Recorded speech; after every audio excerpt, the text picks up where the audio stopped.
retour, on est de retour. Alors avant de commencer, merci Ripo dans la sauce pour le raid, merci beaucoup.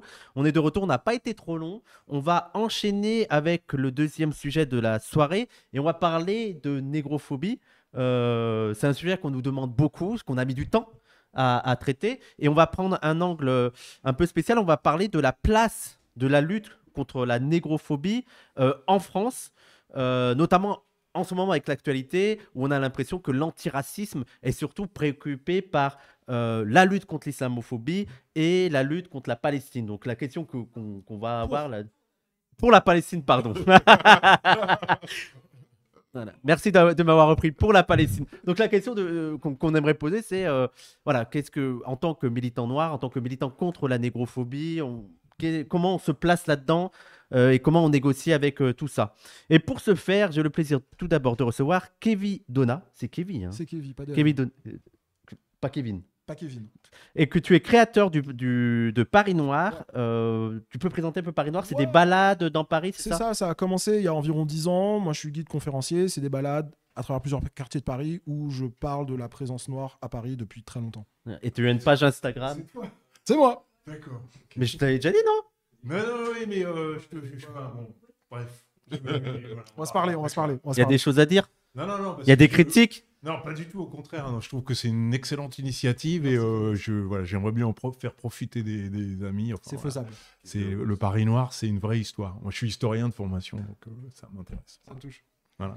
À côté de toi, il y a Samora Curier. Tu es créateur de la chaîne Moicast. Il y a YouTube, Instagram, Twitch.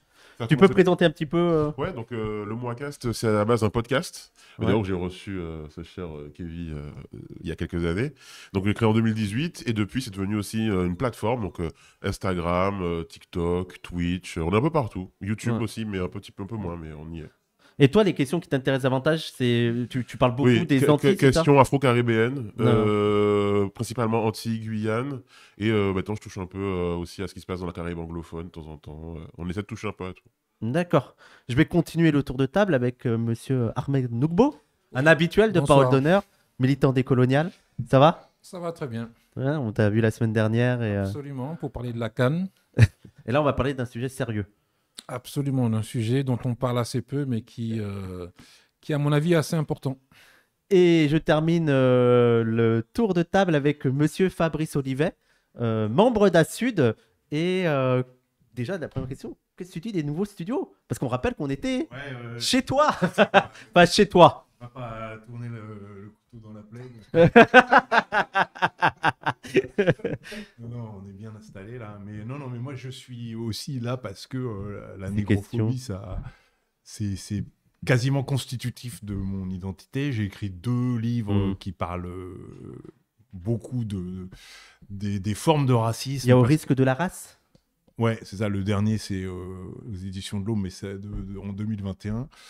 Il a un petit peu vieilli, mais effectivement, l'actualité, c'était déjà des choses dont on va parler aujourd'hui, c'est-à-dire l'obsession de l'antisémitisme, la négation de cette négrophobie. Et il faut bien quand même le dire, le problème qui existe aussi avec la communauté arabo-musulmane, je ne sais pas comment dire les choses, le problème d'une négrophobie qui existe aussi dans les pays maghrébins. Bah justement, on va essayer de parler tout ça ce soir. Mais moi, j'aurais déjà une première question, c'est de poser les termes. Là, j'ai dit des militants contre la négrophobie, mais ça amène plein de sujets, en fait. Ça peut être les luttes panafricaines, ça peut être, comme tu dis, afro-caribéen, ça peut être centré seulement sur la France, ça peut être aussi des luttes contre le colorisme, tout ça. Est-ce que pour vous, il y aurait un terme qui permettrait d'englober tout ça? Par exemple, si je parle des questions noires, est-ce que ça vous semble pertinent ou... Oui, moi, ça me semble correct. Parce que, après, tu as bien dit des questions, parce qu'il y a différentes manières d'être noir, il y a différents vécus de personnes noires, selon l'endroit d'où on vient, selon notre milieu social, selon notre niveau de richesse, peut-être aussi. Mais le fait de dire les questions noires, je pense que ça peut être pas mal, ouais.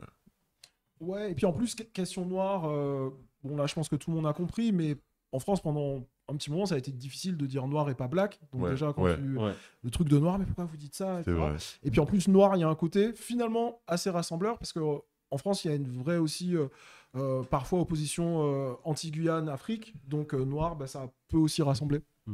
Je fais juste avant que vous répondiez, parce qu'il y a Tona qui vous m'avez pas invité. Tona, on a dû faire des choix, on est désolé. On voulait une fille en plus comme invitée, malheureusement on n'en a pas trouvé, mais c'était trop compliqué. Mais t'inquiète pas, on t'oublie pas, Tona, on t'oublie pas, tu es dans nos cœurs et dans nos pensées. Fabrice. Sur cette histoire, moi je pense que le terme négrophobie est un bon terme parce que on ne parle pas de noirophobie. Donc ça renvoie directement à des choses qui sont, à mon avis, dans l'inconscient collectif français et qui sont, comme certains penseurs ont dit que c'est l'antisémitisme qui fait le juif, il y a aussi beaucoup de choses dans ce racisme très particulier qui concerne, bon, on va peut-être en parler plus tard, là, un type de discrimination qui est ancré dans le surmoi français depuis la question de l'esclavage et qui effectivement est souvent passé sous silence. Alors que l'islamophobie, bon, c'est bien d'analyser les termes parce que bon, on dit islamophobie, bon, ok, c'est aussi de l'arabophobie. C'est plus facile de parler d'islamophobie aujourd'hui pour plein de raisons.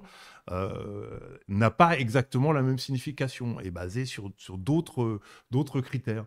Et ça ne veut pas dire que ce n'est pas plus discriminant ou moins discriminant. Je pense que ça peut aussi concerner les Noirs, l'islamophobie. Et l'islamophobie peut concerner les Noirs, mais à l'inverse, il y a aussi toute une histoire de négrophobie comme je le disais, dans l'univers culturel arabe. Et tout ça, voilà, elle peut être instrumentalisé, enfin, mérite d'être mis à jour.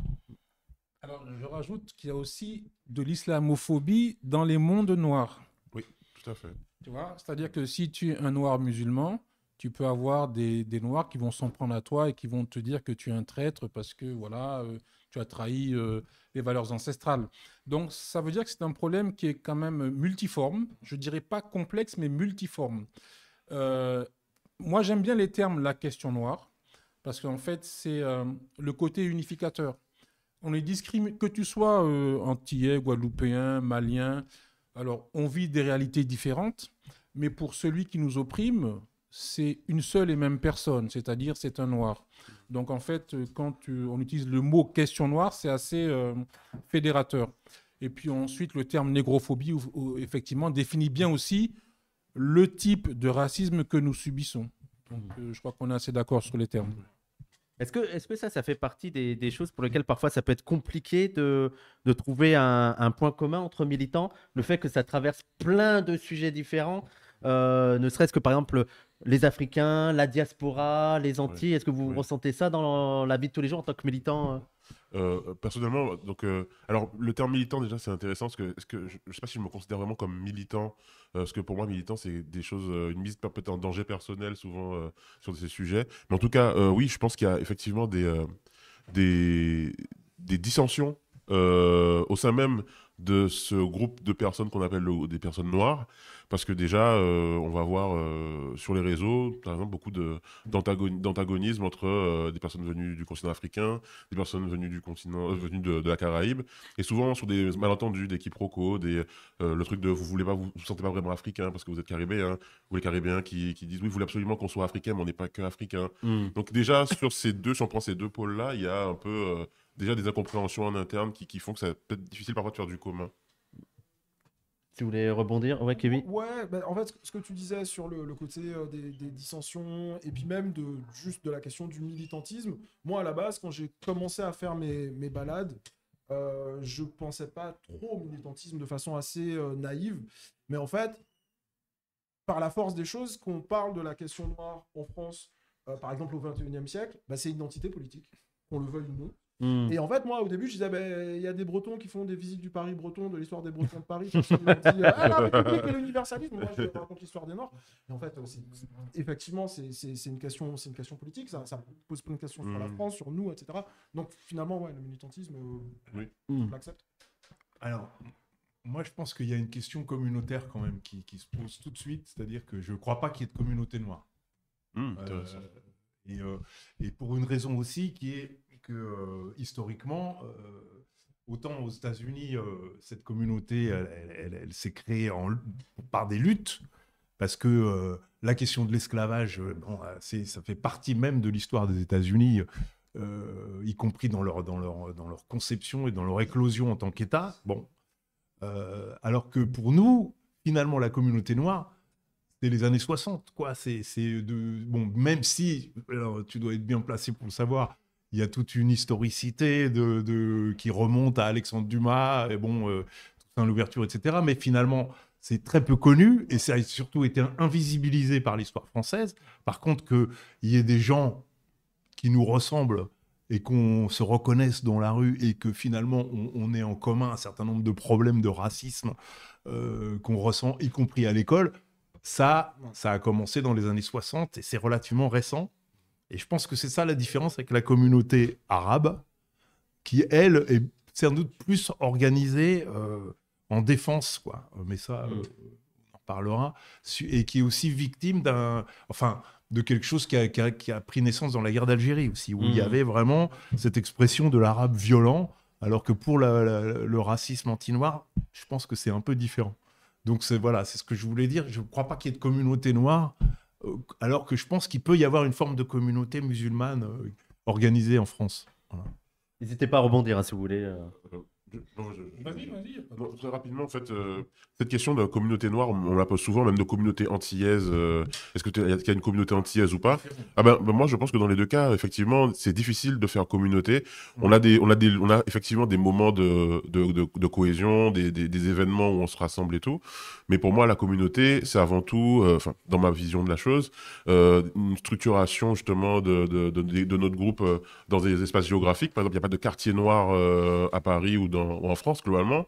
Et puis même, peut-être, d'un point de vue économique, est-ce qu'il y a une puissance économique noire en France? Est-ce qu'il y a des groupes de pression noirs en France? Aujourd'hui, j'ai l'impression que le fait de créer une communauté noire, ça impliquerait qu'il y ait tout ça qui existe. Enfin, j'ai l'impression, hein, mais j'ai pas l'impression que ça existe. Moi, je crois que la question que tu soulèves, ce que je veux dire, c'est que en fait, il y a pas mal d'intolérance au sein des communautés noires. Déjà, il n'y a pas une communauté noire, hein, parce que du point de vue historique, si tu veux, aux États-Unis, les Noirs ont été acculturés. Donc, ils ont été ramenés à un même niveau sur tous les plans, le plan politique, social, économique et culturel. Alors que ce n'est pas le cas ici en France. En France, les Noirs ont gardé pour partie leur culture d'origine. Donc, il y aura forcément différentes cultures. Le problème qui se pose, et ça je le redis encore, c'est que face aux oppressions que nous subissons, nous sommes vus comme un. Donc moi, je considère que ce qu'il faut, c'est que dans nos communautés, nous puissions être tolérants les uns envers les autres. C'est-à-dire que je crois que chaque Noir est légitime à vivre sa négritude comme il l'entend. Et je crois que ça part d'abord d'un problème de mise en place de démocratie dans nos communautés qui n'existe pas. Hein, si tu vois en Afrique noire, il y a beaucoup de tribalisme. Le tribalisme, il est très vite exacerbé par les pays qui nous oppriment. Donc en fait, je pense que la question que tu poses, elle nous concerne nous directement, dans le sens où il faudrait que nous puissions être tolérants les uns envers les autres. On ne peut pas demander à un Caribéen d'être un Africain 100%, c'est pas possible. Il a des origines africaines en grande partie, mais aussi européennes, aussi indiennes. Et puis il vit des réalités qui sont différentes de celles des Africains. Il n'est plus forcément en lien avec les religions ancestrales. Donc en fait, c'est là où nous devons progresser, c'est apprendre à être tolérants les uns envers les autres, si l'on veut espérer un jour fédérer les différentes communautés noires de France. Alors, juste pour signaler, si parfois vous voulez répondre, Kigno, c'est Tona hein, qui venait parfois sur le plateau. J'aurais une dernière question avant d'aborder vraiment le sujet. Il y avait une personne que j'avais proposé d'inviter et au final, elle a décliné parce que justement, autour des questions noires, elle ne se sentait pas légitime. C'est-à-dire que c'était un peu la position du métis. C'est-à-dire que elle était dans une position où pour certains, elle paraissait noire, mais pour les noirs, elle paraissait pas vraiment noire. Qu'est-ce que vous en pensez de ça? Il y a aussi ça, parfois pour certains, la difficulté, c'est savoir, est-ce que je suis légitime sur ce sujet? J'ai plein de choses à dire sur ce sujet. Vas-y. Je rebondissais sur ce que vous disiez tous les deux, sur la question déjà de communauté. Effectivement, je pense que être noir en France aujourd'hui, ceux qui expriment cette identité-là, c'est souvent dans un rapport à une culture qui vient d'un autre espace géographique. C'est-à-dire que, par exemple, on parlait des États-Unis, et la question, pour un Afro-Américain, on va pas tout le temps lui demander « tu viens d'où, tu viens d'où, tu viens d'où, tu viens d'où ?» Et donc, d'une certaine façon, cette identité noire, elle est locale. Alors que ici, ben, le rapport, ça va être à une île de la Caraïbe, à la Guyane, à un pays africain, etc. Et puis ensuite, sur la question des métis, ben, moi, je trouve que c'est un sujet hyper intéressant. Moi, l'anecdote que j'aime bien donner, c'est que dans mon travail, je travaille beaucoup avec des Afro-Américains, et donc qui sont des touristes, et qui ont une vision beaucoup plus large de ce que ça peut être noir. Et ici, en France, je trouve qu'on est souvent un peu nul sur cette question de l'appartenance à la race, c'est-à-dire à faire de la colorimétrie, etc. Des trucs qui, à mon avis, justement, si on veut faire communauté, n'ont pas trop de sens. Je l'illustre tout simplement. Je fais une visite à des enfants du 18e arrondissement. On est dans le 5e, et je me dis, c'est des enfants d'origine africaine, il faut que je leur parle d'un truc, quoi. Et je leur montre une photo de Joséphine Baker en leur disant elle est au Panthéon, c'est la première femme noire au Panthéon. Et il y a une gamine de 15 ans qui la regarde et qui me dit ah, elle est pas noire. Ah ouais. Ouais, c'est ça. Elle est pas assez noire, elle est pas aussi noire que moi. Et en fait, je lui dis non, mais c'est un spectre. Et en fait, j'ai fini par lui dire elle est née en 1906 dans le Missouri, à Saint-Louis, ça c'est noir. Mais effectivement, il y a tout ce truc d'une espèce de compétition, de toi t'es pas assez noir, etc. Qui fait que plein de gens qui seraient complètement légitimes à parler disent ah non, mais en fait, on va me dire que, etc. Et je trouve que c'est contre-productif. Non, mais on est en plein dans ce que j'essayais de dire tout à l'heure, c'est le fait que cette communauté, elle est finalement un peu récente, et que l'acculturation dont tu parlais, paradoxalement, c'est une force des Africains-Américains, c'est-à-dire que, et c'est vrai que quand on les rencontre, moi je suis d'accord avec toi, les Africains-Américains, on a une proximité, ils nous englobent immédiatement. Moi je suis métisse, hein, bon, voilà, ma mère est blanche, mon père est noir, mais cette proximité avec les Africains-Américains, je la ressens immédiatement, il n'y a pas de souci, et c'est ça probablement qui manque, parce que l'histoire française veut nous faire renvoyer forcément à un passé qui ne serait pas un passé hexagonal. C'est-à-dire soit les Antilles, soit l'Afrique, soit même les pays maghrébins, puisqu'il y a beaucoup de Noirs qui sont maghrébins. Et donc, effectivement, ça clive un peu plus une histoire qui devrait être d'abord une histoire d'ici, quoi. Mais je pense que ça va... Nos discussions prouvent que ça va venir, que c'est les générations futures qui vont s'emparer de ça. Ahmed, tu veux... En fait, la grande tare de nos communautés, c'est le tribalisme et le colorisme. Donc, il y a une part de responsabilité de par nos communautés, parce que souvent, notre discours est influencé par ceux qui nous ont opprimés. C'est-à-dire que plus tu es clair... Tu n'es pas comme eux. Toi, tu n'es pas comme eux. Et voilà, et plus tu as de valeur. Donc, à partir de là, si tu veux, si tu calques tes valeurs sur celui qui t'a opprimé, forcément, tu vas... tomber dans un fractionnement de nos communautés qui peut aller très très loin, quoi. Alors, il y a Tona qui dit il y a bien une communauté noire, culturellement on écoute la même musique, on mange la même chose, il y a bien un truc unitaire même si elle est diffuse. Je suis pas... En fait, je veux pas qu'on comprenne ce que je dis. Je pense qu'effectivement, il y a une unité qui se construit et qui est à construire entre les Noirs de la Caraïbe, du continent africain, des États-Unis ou partout où il y en a. Et notamment sur le territoire français, je pense que c'est important de créer cette unité. Quand j'émets un doute, c'est parce que je pense que justement, on n'a peut-être pas encore atteint certains paliers. C'est pas quelque chose qui est fait. Et c'est pas forcément par le fait de manger les mêmes choses, ça peut être une unité politique. Même sur des luttes sociales, par exemple, parce qu'il y a des fois des choses qui sont en croisement finalement de tout ça. Donc, mais j'appelle ça de mes voeux, bien évidemment, que ça se fasse. Et je ne pense pas que ce soit le colorisme non plus, parce que le colorisme, c'est très fort aux États-Unis. C'est même d'abord un concept américain. C'est-à-dire que le colorisme qui consiste à effectivement placer une échelle de valeur qui va du plus noir au plus clair, et effectivement qui est d'ailleurs confirmé par les études sociales. Hein, où on sait qu'aux États-Unis, les Noirs qui sont les mieux placés socialement, les plus avantagés socialement, sont souvent les gens les plus clairs de peau. Donc ça, c'est une affaire qui existe aux États-Unis, qui existe aux Antilles. Je ne crois pas que ce soit... Mais je crois qu'aux États-Unis, ce phénomène-là existe complètement, mais c'est presque de l'ordre de l'intime de la communauté. Ce que je veux dire par là, c'est que quelqu'un comme Beyoncé, aux États-Unis, a le droit de dire « je fais partie de la communauté noire, je parle au nom de la communauté noire ». Je pense qu'elle serait née à la même époque en région parisienne et dirait « je suis leader de la communauté afro-américaine », de la communauté noire française, on le dirait de se taire, je pense. Mais par Moi, exemple, je crois que je c'est suis la pas question sûr, du mais ouais. métissage qui pose problème en France, Ouais. plus que la question du en colorisme. tout cas, pour Tu vois aux Antilles, pour nous, Guadeloupe et Martiniquais, la question du colorisme, c'est quelque chose qui est très réel. Nos sociétés ont encore ce stigmate très fort. Et par exemple, j'avais fait une interview de Karine Gioc, qui parlait justement en tant que femme noire foncée en Guadeloupe, son vécu, etc. J'étais impressionné derrière du nombre de commentaires, il y en avait des milliers.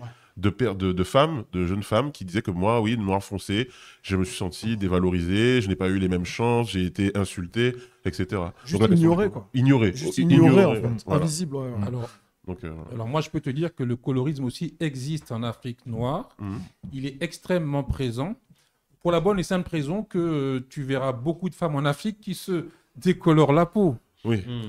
Alors, tu verras aussi beaucoup de femmes qui portent des perruques, donc qui par là cherchent à devenir blanches.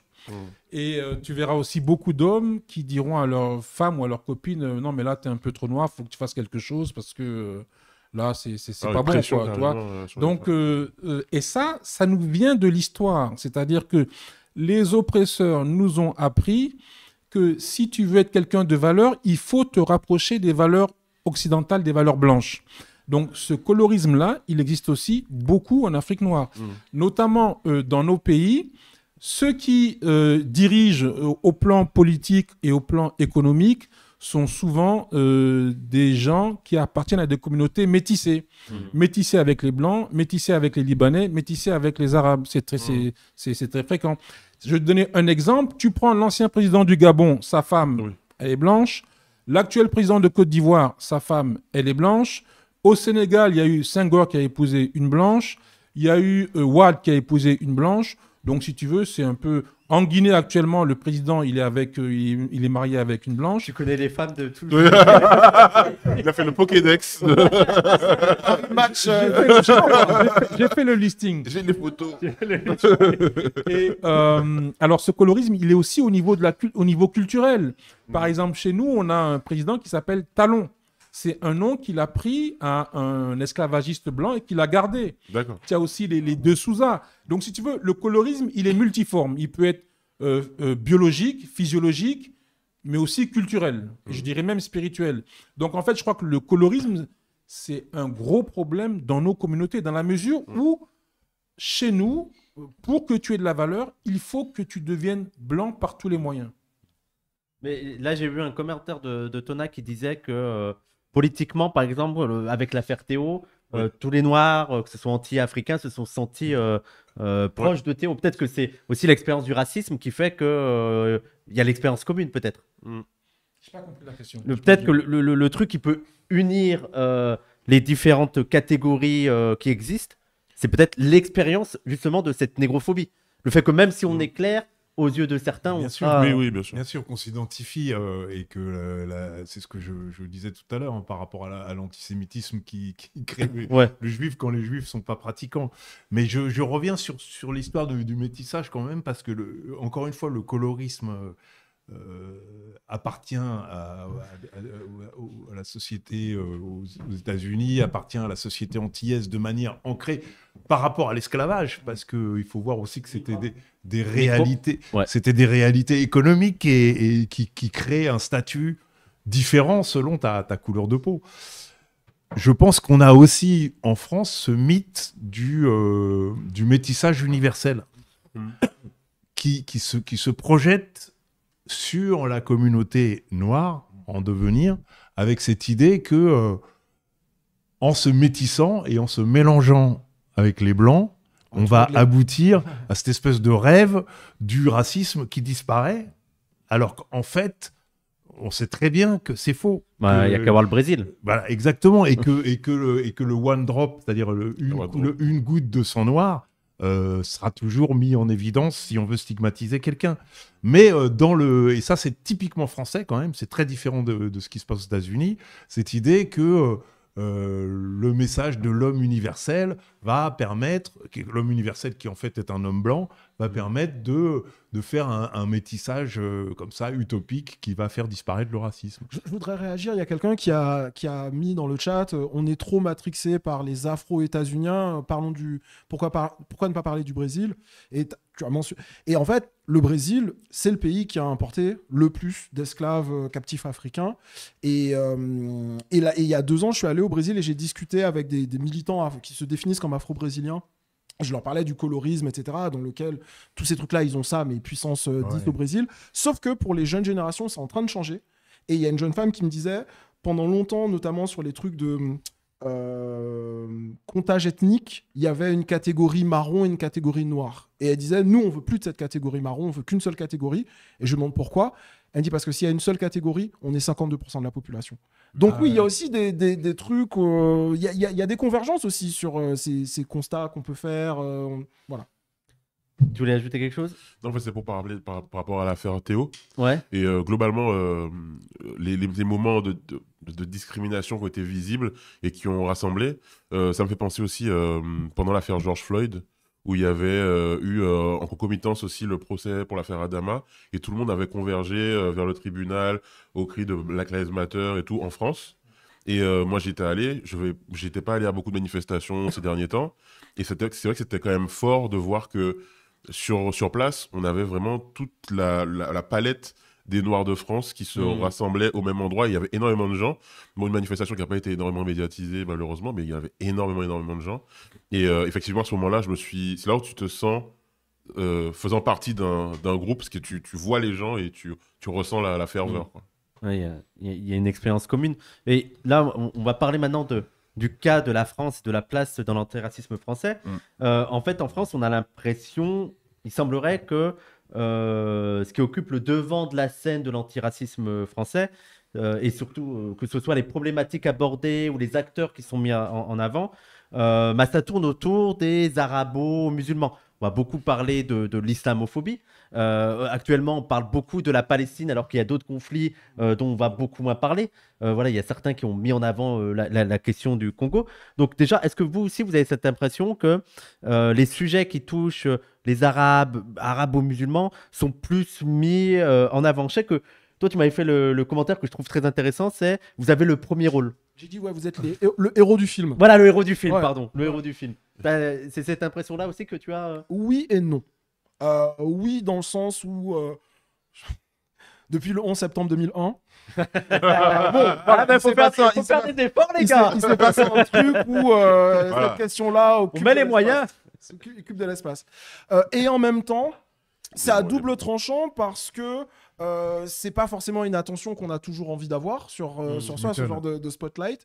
Et moi, je sais qu'en ayant grandi en Martinique et en étant venu ici pour faire mes études, j'ai été très surpris du racisme que les Français parfois ne se permettaient pas d'exprimer à l'égard des Noirs, mais alors sur les Arabes, et de se défendre en disant on est quasiment de la même couleur qu'eux. Donc c'est pas du racisme, c'est pas de la biologie, mais en fait c'est lié à l'histoire, ils sont comme ci, ils sont comme ça. Donc je sais pas trop. Moi je pense surtout à effectivement ce que je te disais, cette espèce de place ultra centrale qu'occupent les enjeux de laïcité pour targeter, pour instrumentaliser, pour être islamophobe, des choses comme ça. Et donc oui, effectivement, il y a beaucoup d'attention qui est donnée, mais sur l'espèce de sympathie qu'on peut avoir, parfois même de la sympathie avec de la condescendance pour les pauvres noirs, vous vous rendez compte, etc. On va pas forcément, enfin, les Français blancs vont pas forcément l'avoir à l'égard des gens qui viennent du Maghreb. Moi, personnellement, déjà, premier truc, je pense qu'il n'y a pas de concurrence des oppressions à avoir. Toutes les oppressions qui existent sont valides et il est important d'en parler, de les exprimer. Ce qui se passe à Gaza actuellement, ce qui se passe globalement pour les personnes musulmanes en France, quand on a un cœur, c'est insoutenable et peu importe d'où on vient, on est touché, voilà. Cela dit, en France, j'ai pas l'impression qu'il y a eu une époque, une période où les Noirs ont été particulièrement plus respectés, où les discriminations vers les personnes noires étaient particulièrement plus mises en avant. J'ai l'impression qu'en France, ça a toujours nié le vécu des personnes noires victimes de racisme. J'ai l'impression quand on parle de l'esclavage, par exemple, il y a toujours 10 000 explications qui font qu'on ne veut pas parler de l'esclavage. La traite arabo-musulmane qui revient souvent dans la bouche des gens d'Éric Zemmour, par exemple, dès qu'on parle de l'esclavage. Oui, mais la France a commis ce crime contre l'humanité. Oui, mais vous savez... voilà. Oui, voilà. Donc, voilà. Quand on vient parler de Napoléon qui a rétabli l'esclavage, qu'en 1802, il rétablit l'esclavage en Guadeloupe. Oui, mais il a fait à contre-cœur, donc c'est pas vraiment raciste. Genre, mettre les gens en esclavage, c'est raciste de fait. Mais en fait, en France, j'ai l'impression que ça n'a jamais été quelque chose qui a été respecté, mis en avant ou défendu. Donc, non, mais c'est bien pire. Enfin, il y a du négationnisme. Parce que, bon, moi, je pense qu'il y a quand même... un antagonisme particulier entre la France et les Arabes, pour une raison claire, qui s'appelle la guerre d'Algérie. Donc, c'est pas que 2002. Hein. Ça, je pense que il y a des formes de racisme hyper violents qui existent à l'égard des Arabes. Parce qu'il y a cet antagonisme qui est quand même basé sur une guerre qui a fait des millions de victimes et des dizaines de milliers du côté français, et puis la communauté pied-noir. Enfin bon, tous ces antagonismes qui sont présents avec une vision de l'arabe violent. Et donc quelque chose qui est de l'ordre de l'agressivité. Tu veux dire, c'est différent ils ont une vision du noir plus docile, c'est ça en gros ? Alors, ce qui ne veut pas dire qu'il n'y a pas une forme extrêmement dure de racisme à l'égard des Noirs, mais qui n'est pas basée sur la même chose, qui est basée sur le mépris, sur l'assimilation à l'animalité, ce qui est quand même pas rien. L'infantilisation, tout ça. Quand on pense à l'histoire de l'esclavage notamment, et d'ailleurs, quand je parle de négationnisme, parce que la première guerre que les Français ont perdu contre un pays colonial, c'est pas en Algérie, c'est à Saint-Domingue. Bon, et c'est les armées de Napoléon. Et ça, c'est toujours nié. C'est toujours nié, comme est nié souvent le fait que Alexandre Dumas, l'écrivain le plus connu, l'écrivain français le plus connu au monde, était un descendant d'esclaves, que son père était né esclave. Voilà, tout ça, c'est du négationnisme français, ce qui ne veut pas dire qu'il n'y a pas une forme de mépris extrêmement dur à l'égard des Noirs, toujours dans le subconscient français, et que tous les Noirs ressentent, que tous les Noirs ont pu ressentir à un moment ou l'autre quand on a subi des injures racistes, parce que immédiatement ça vient taper là.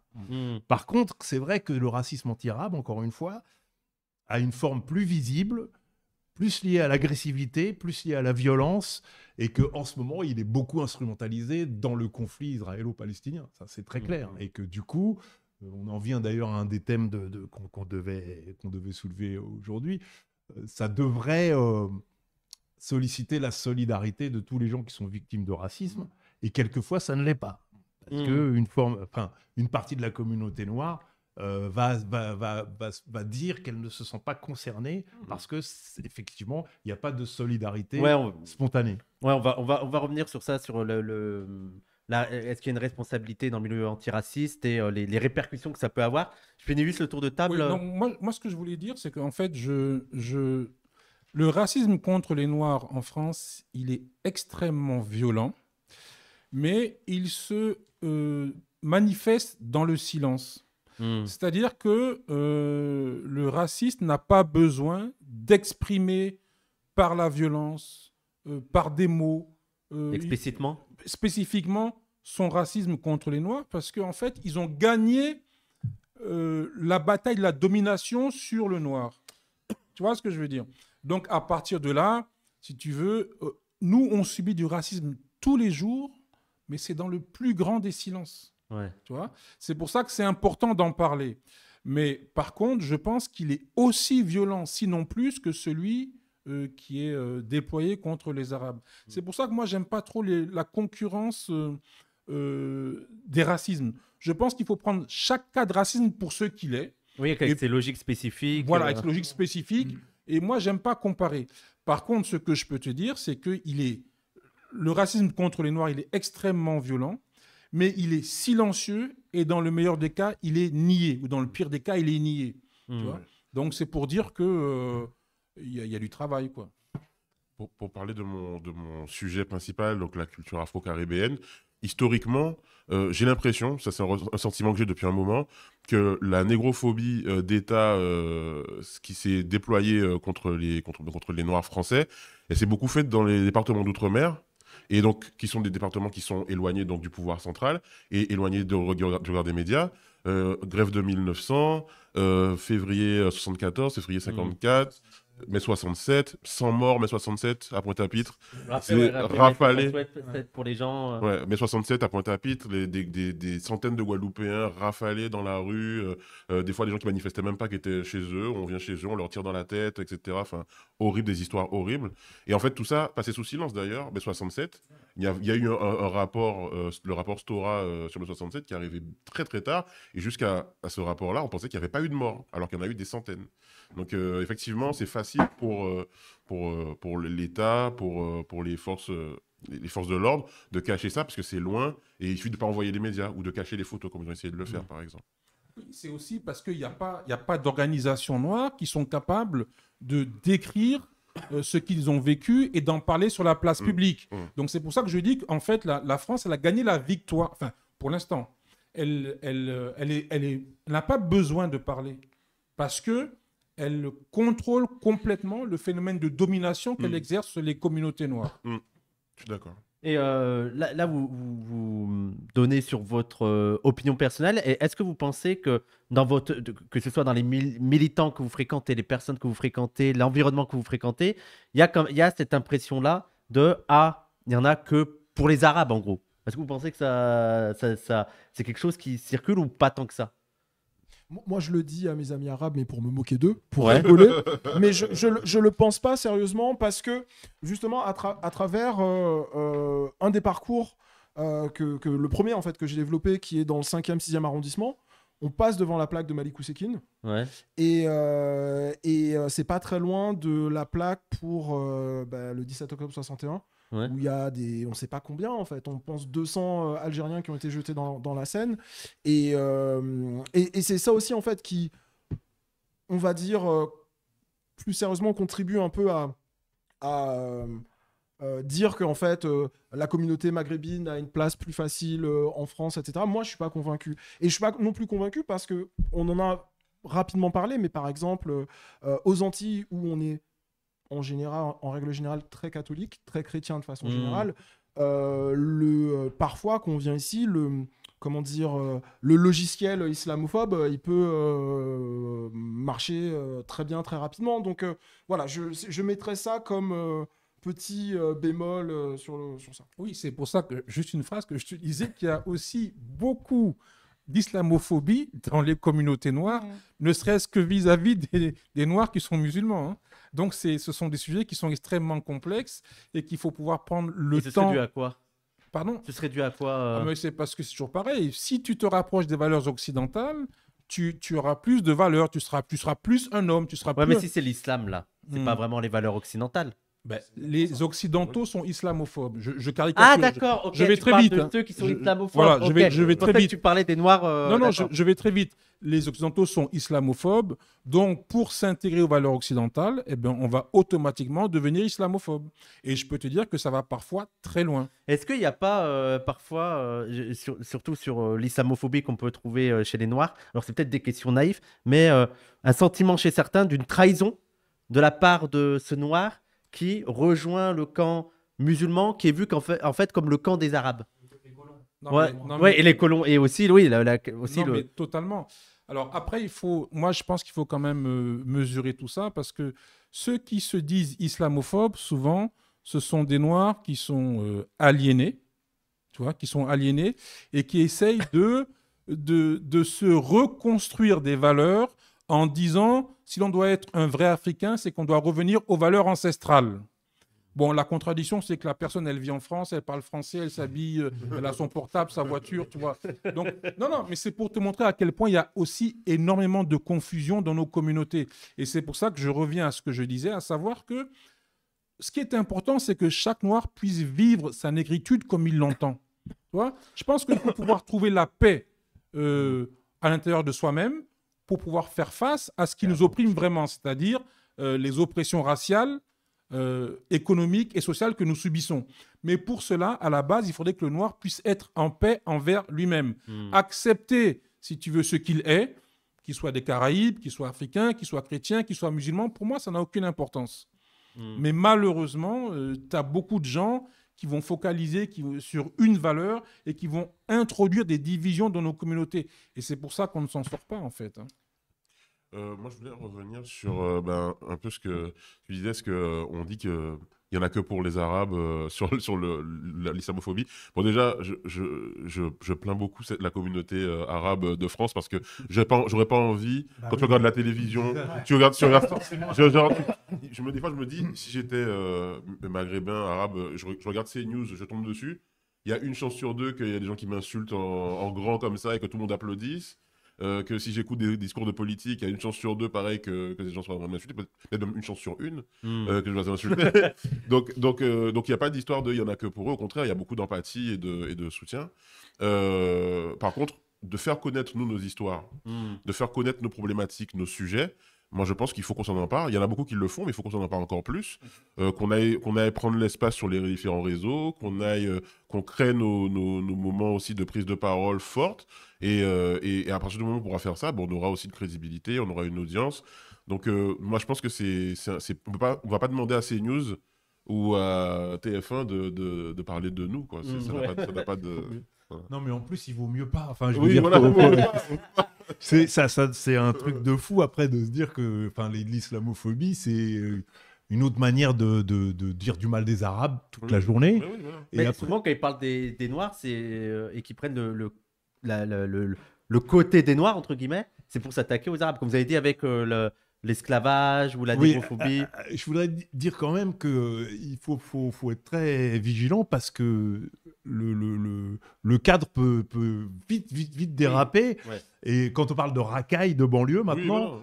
ça inclut évidemment un certain nombre Bien de sûr. Noirs. Et là, On a vu qu'avec les meurtres policiers. on revient sur mon sujet de prédilection, la guerre contre les dealers. Là, c'est clair que dans la tête de ces news, là, quand ils parlent de la drogue toute la journée, Oui, c'est les racailles de banlieue, ils sont noirs et ils sont arabes. Hein. Faut pas C'est pour pas ça que avoir moi- d'illusions. c'est pour ça que moi, ce problème de concurrence ne m'intéresse pas parce que je considère que derrière un islamophobe se cachent des dizaines de négrophobes.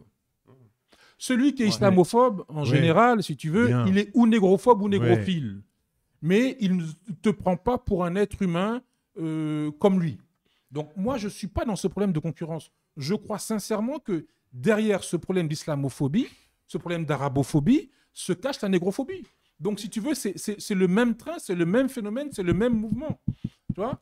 Le problème, c'est que chez nous, les gens ont beaucoup de mal à percevoir ces réalités et ils préfèrent se placer de l'autre côté et être dans la division et toujours être du côté de l'homme blanc parce que c'est une façon de pouvoir avancer sur tous les plans. Comme disait Aimé Césaire, quand on tue les Juifs, il disait, quand on tue les Juifs, on parle de vous, disait Aimé Césaire. Tu confonds pas avec Fanon Fanon, pardon. Et t'es pas quand Pardon. on Pas parle la des même chose. Juifs. Quand on parle de des vous. Juifs. Je suis pas sûr que ce soit pas Césaire. Non, c'est pas non. Non, c'est pas c'est quand on parle c'est des Juifs, tendez l'oreille, on parle de Oui, vous. c'est pas non. Et oui. Mais est-ce que vous pensez que, par exemple, là j'ai vu dans le chat quelqu'un qui a dit il parle du Congo pour nous faire taire sur la Palestine. Mais justement, est-ce que ça peut pas créer une frustration que la Palestine occupe le devant de la scène de manière légitime, mais que justement absolument personne ne parle d'autres massacres qui se passent notamment sur le continent africain. Est-ce que ça peut pas donner l'impression que bon, ça passe après? Écoute, J'ai l'impression d'être celui qui parle. Non, mais oh non, il faut être clair. Non, mais il faut être clair. C'est-à-dire que si aujourd'hui on parle de la Palestine, c'est parce que les Palestiniens se sont organisés pour faire connaître leur combat et ça ne remonte pas à il y a 5 ans ou il y a 10 ans. Tu as eu le Fatah, tu as eu l'OLP, tu as eu le FPLP, ensuite tu as eu le Hamas. Donc si tu veux, ce sont des gens qui se sont organisés pour faire connaître leur combat à l'international. Parfois, pas de la meilleure des façons, puisqu'il y a eu quand même le septembre noir de 72 au JO de Munich. D'accord ? La différence, c'est qu'au niveau du Congo, ce que je veux dire, il faut d'abord que nous puissions nous-mêmes nous organiser, que nous puissions pour être capable de faire connaître notre combat à l'international. Si les Congolais et les Africains ne sont pas en mesure de pouvoir faire connaître l'étendue des oppressions qu'ils subissent, on ne peut pas demander aux Occidentaux de faire le travail pour eux. Pourquoi l'Afrique du Sud a réussi à se débarrasser de l'apartheid? Parce qu'ils se sont organisés eux-mêmes et qu'ils ont mis en place des organisations pour faire connaître ce qu'était l'apartheid à l'international. En 1964, Myriam Makeba s'exprime à l'ONU. Tu vois, les pays de Scandinavie comme la Suède, la Norvège, la Finlande se sont positionnés contre l'apartheid en Afrique du Sud. Ce n'est pas dû au hasard. C'est parce qu'à la base, ceux qui sont opprimés se sont organisés pour faire connaître leur combat. Donc, pour revenir au problème du Congo, ce qui se passe, c'est que les Congolais et les Africains, nous ne sommes pas organisés pour faire connaître, pour faire savoir au monde ce qui se passe dans nos pays. C'est ça le fond du problème. Donc moi, je n'accuse pas les autres. Je dis d'abord qu'il faut que nous nous organisions pour faire connaître notre combat. Après, je me posais la question justement, est-ce que l'organisation, c'est le principal problème? Par exemple, aux Antilles, on a la problématique de l'eau, la problématique du chlordécone, problématique des sargasses, problématique de la vie chère, problématique globalement voilà. Et il y a des gens qui s'organisent depuis bien longtemps, que ce soit dans le mouvement syndical depuis les années 80, les mouvements indépendantistes par le passé. Il y a des choses qui existent. Il y a eu le LKP en 2009 qui a fait les 44 jours de grève sur la vie chère. Il y a des organisations. Pourtant, c'est vrai que nos sujets n'ont pas l'air de passer un certain cap, de passer un plafond de verre. Donc, est-ce que c'est parce qu'on n'est pas pris au sérieux? Parce que peut-être qu'il faut aller encore plus loin dans la dénonciation, créer encore des organisations encore plus grandes. Mais c'est vrai que sur ces problématiques qui touchent des personnes principalement noires, parce qu'aux Antilles et Guyane, principalement des populations noires, ben ça, nos sujets ne traversent pas tant que ça. Et je ne veux pas jeter la pierre à un autre groupe ou quoi que ce soit, parce que... par exemple, ma sœur vit en Martinique et elle me disait au moment de l'invasion de l'Ukraine qu'il y avait des choses qui se passaient en Martinique, en Guadeloupe, des choses qui étaient profondes, plein de mouvements sociaux que tu peux imaginer dans tous les sens. Et pourtant, le JT, il ouvre sur l'Ukraine. Hein, c'est pas... Et donc, on est à la fois dans ce pays, France, etc., depuis 400 ans, et en même temps, nos luttes, nos problèmes du quotidien, etc., c'est vraiment ultra secondaire. Donc l'actualité internationale, et pourtant voilà, l'actualité internationale a plus d'importance dans les médias français que l'actualité de l'outre-mer, où c'est vraiment soit on parle des petits, enfin soit on fait des petits sujets pour des problèmes graves, mais sinon c'est pas traité, c'est pas les gens, ça va à peine pas placer leur outre-mer. Parce que la négrophobie, elle est silenciée, c'est-à-dire que pour les pouvoirs qui nous oppriment, c'est gagné, c'est plié, ils sont dociles, on les a matés, donc il nous faudra énormément d'efforts pour faire connaître nos combats, toujours redoubler d'efforts pour faire connaître nos combats. Mais je pense qu'au niveau des problématiques comme le chlordécone, par exemple, dans les milieux militants noirs, on connaît, on sait de quoi il s'agit. Par contre, ce qui se passe au Congo, ce qui se passe au Rwanda, je pense que dans les milieux noirs, on n'en sait pas grand-chose. Ce qui se passe aussi aujourd'hui dans le Sahel, notamment avec le Burkina Faso, Niger, Mali, on n'en sait pas grand-chose. C'est pour ça que je dis qu'il est important de s'organiser, de s'informer et de faire connaître nos luttes. Ensuite, on peut espérer internationaliser nos luttes. Mais dans un premier temps, il faut d'abord que nous puissions nous organiser et puis au quotidien par rapport à tout ce qu'on subit. Or, ce n'est pas le cas. Quand on est, tu le sais bien, dans nos familles, ah non, moi, ça ne m'intéresse pas, moi, moi, je ne suis pas dedans, moi, je ne veux pas faire de bruit, voilà. Donc, c'est ça le fond du problème, je pense. Hein. T'es sceptique, Fabrice? Oui, non, parce que je pense qu'il y a le jeu colonial français, tout simplement, qui n'a pas du tout intérêt à relayer tout ce qui se passe aux Antilles. Et puis, à chaque fois, on voit bien, on repart sur des histoires qui concernent les pays d'origine pour l'Afrique, alors que, il y a sans doute aussi de la part de la France la volonté de ne surtout pas... rentrer dans des discours qui, justement, remettent cette réalité. Youssef disait dans l'émission précédente là, que c'est vrai que l'identité française est une identité coloniale. Et elle a tout intérêt à invisibiliser cette identité le plus longtemps possible. Alors que dans la question de l'islamophobie, moi je dirais plutôt de l'arabophobie, ça vient percuter quand même toute une histoire de l'Occident qui se déclare en guerre avec l'islamisme. Et là, pour le coup, c'est intéressant de visibiliser tout ça. Et de connecter cet véritable antagonisme que je pense que la France entretient avec les Arabes, avec la lutte antiterroriste, enfin bon, tout ce y compris l'antisémitisme, etc.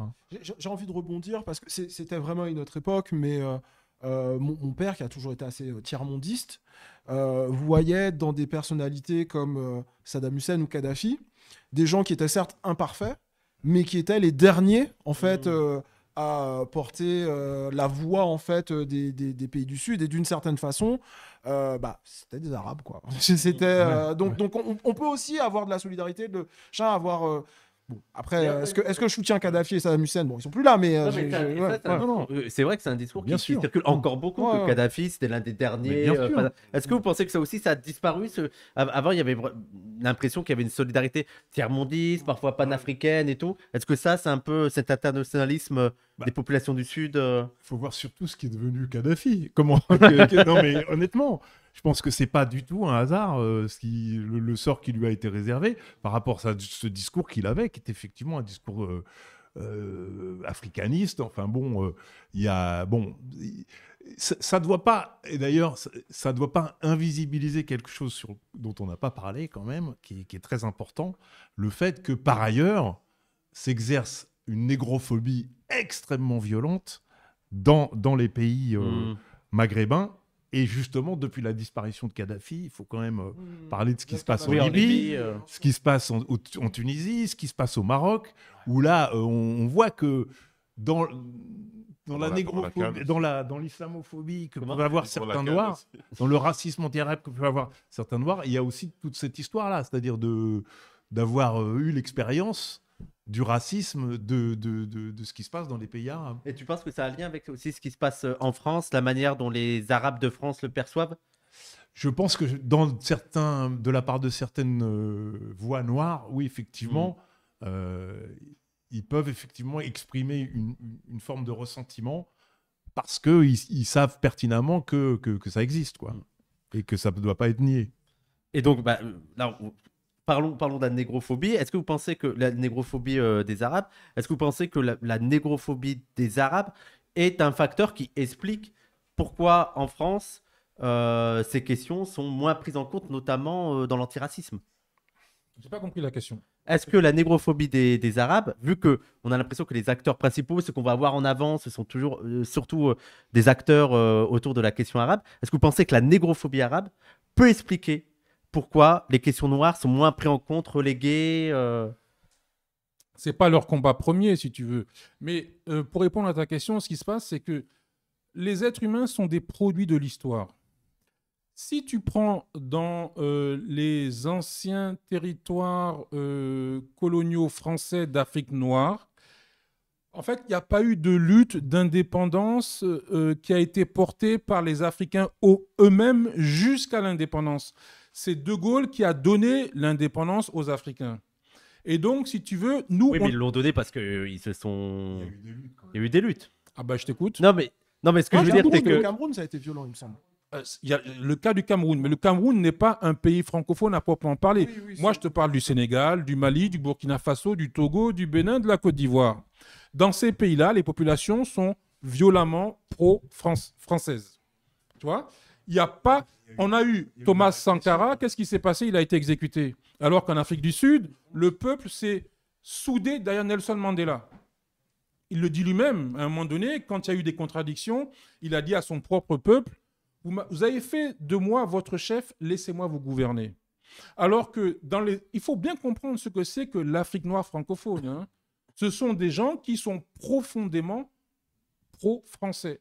Même s'ils n'iront pas le dire sur la place publique, ils sont profondément pro-français. Ils le sont de moins en moins.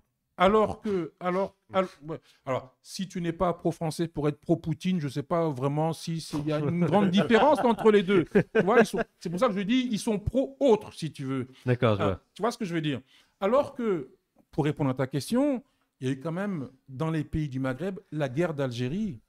Je pense qu'il a libéré les indigènes du complexe qu'ils pouvaient avoir vis-à-vis de la France. Et ça, c'est quelque chose qu'on ne mesure peut-être pas assez. Enfin, moi, c'est mon analyse, en tout cas. Vous en pensez quoi sur ça? Est-ce que vous pensez aussi, c'est quoi? C'est que tu penses qu'il n'y a pas une lutte assez symbolique, une confrontation directe avec le colonisateur? On n'a pas développé les luttes contre la France. Pourtant, il y a des exemples de résistance perpétuelle, pardon, dans l'histoire noire. Je veux dire, Oui, mais elles n'ont pas agrégé, elles n'ont pas su, si tu veux, faire corps dans l'ensemble des populations. est-ce que Haïti n'aurait pas pu servir de symbole, par exemple? Mais Haïti, ils ont bien payé cher aussi Voilà. leur, Oui. leur Faut voir ce révolte qu'on leur a contre, réservé. Mais ça a été les la premiers, ça a été les dette. premiers Non. à avoir. Et puis Ouais. c'est pareil pour les Sénégalais. Ils se sont battus. L'histoire du camp de Tiaroy. On peut pas dire que. À Tiaroy, ça a été une exécution. Hein. Ça n'a Oui. pas été une lutte de Je sais pas de quoi vous résistance. parlez là. Bah, Enfin, c'est en 44, c'est les tirailleurs qui n'ont pas été payés, qui sont d'accord. soulevés, qui ont été qui fusillés. se sont révoltés, qui ont demandé leur dû. Non, là où je suis d'accord, je suis d'accord avec toi, c'est que effectivement, le noir ne représente pas le même danger dans l'inconscient. Dans la français. zone francophone. Et Parce que- attends. Ce Excuse-moi. que je veux dire, c'est que par exemple, moi, dans mon boulot, les 2 fois où j'ai eu vraiment des gens qui ont dit des trucs problématiques à ma balade, c'est lorsque je parle des Noirs américains qui entrent en empathie avec les Algériens à l'époque des années 50-60. Et effectivement, tu dis ça à un vieux Français pied noir qui a un chien, etc.